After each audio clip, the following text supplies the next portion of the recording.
Okay, so this conversation needs to be had. We're going to talk about the JP 2-year anniversary, and we're going to talk about, my honest thoughts on it, because I've seen some of your guys' honest thoughts, and I feel your sentiments. I really, really do. Now, there are some good things about the JP 2-year anniversary, but there were also definitely some bad things about the JP 2-year anniversary. So this is going to be my review now that the anniversary is officially coming to a close. The banners are still up at this point in time, but we already have news of the new Lady Nagant and stuff like that. If you guys haven't checked out that video, go check that out. But for the good things on the JP 2-year anniversary in the gear shop, the things that I have been really happy with are the free-to-play stuff. Free-to-play stuff is always a good time, and it's always a good thing to get free-to-play UR memory. Strong battle formation, a very good, very, very good free-to-play memory. So that came with the anniversary. That was a good thing, right? The new VE tower memory, the rats or stuck in a rat trap, I think I just recently bought it, so it's not up here at the top, but maybe it's at the bottom. There it is.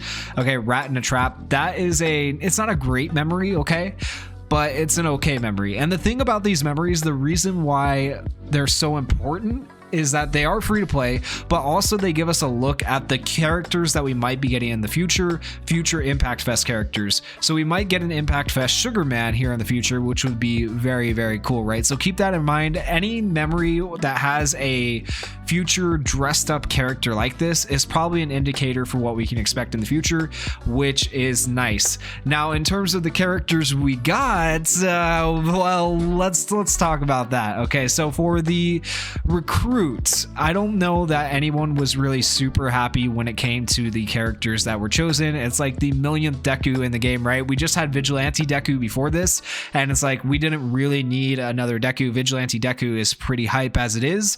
And I said from the beginning, though, they were going to drop a Deku because that is the main character. It's going to draw people to the game, new players specifically, maybe not old players, but it is going to draw them to the game, right? And then they also dropped this Ochako. I don't really know why they dropped her of all the characters, but here's the thing.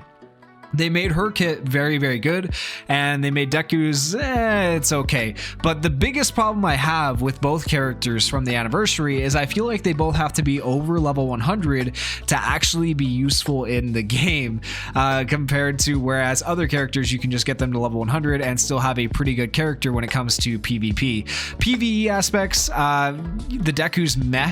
He's not great, but for the Uraraka, she's actually really good for PvE. So my biggest problem is just, I feel like for PvP aspects, you have to have them over level 100 for them to actually be super useful. Otherwise, there's just better options when it comes to level 100 characters that you're going to use over these characters in certain scenarios. But we'll have to see how the meta changes and how it goes, especially with the release of the new Lady Nagant that is coming up. And then in terms of the memories, let's be honest here, the SR memory is not great, but the UR memory is literally one of the best things from the whole anniversary. So this increases character skill impact by 40% if there are any UA high students on the team. That's so easy to achieve, right? And then when used in a third successfully executed skill chain, increases critical hit rate of all allies by 15% for 3 turns and critical skill impact by 20% for 3 turns.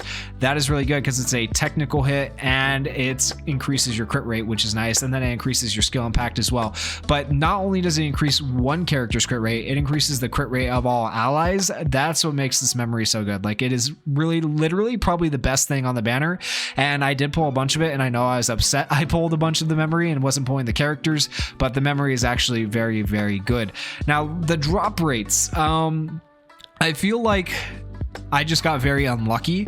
I don't think anything was wrong with the banner per se. I know a lot of other whales just got shafted like me. I don't know why that is, but I know a lot of the newer players or players who play intermittently or people who are coming back to the game actually got niced on this banner and got characters with silver tickets or in their first 2 summons or stuff like that. So it's just different for everybody. Unfortunately, I got shafted. I don't think anything was wrong with the banner.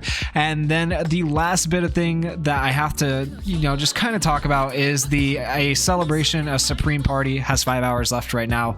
This hero lottery event, a lot of people were upset because there was no new SR character. I did say previously, I said this a while back, we're going to see less SR characters now because they've just been giving us too many free SR characters who are max level, and we just have too many in the game, so they're going to back off on that, and they're not going to give us as many free SR characters. So this was to be expected. They did give us a couple of extra free UR pieces for our UR characters, if you guys didn't notice that, so it was kind of a trade-off, but it made the event, it made the anniversary feel a lot more empty without having a character to grind out and work on, and I'll fully admit that, but I also understand why they did it, and I feel like they should have had a way to fill the void of not having that character to work on for the anniversary. I feel like at the very least we should have had a VE tower, but we didn't even have a VE tower come out, and then the club festival was obviously not coming out until after the anniversary was over, and they made it seem like the club festival was going to come out sometime during the anniversary or for a part 2. I was hoping for a part 2. There was no part 2. So the anniversary, just content wise, this was the biggest problem with the anniversary. It lacked content.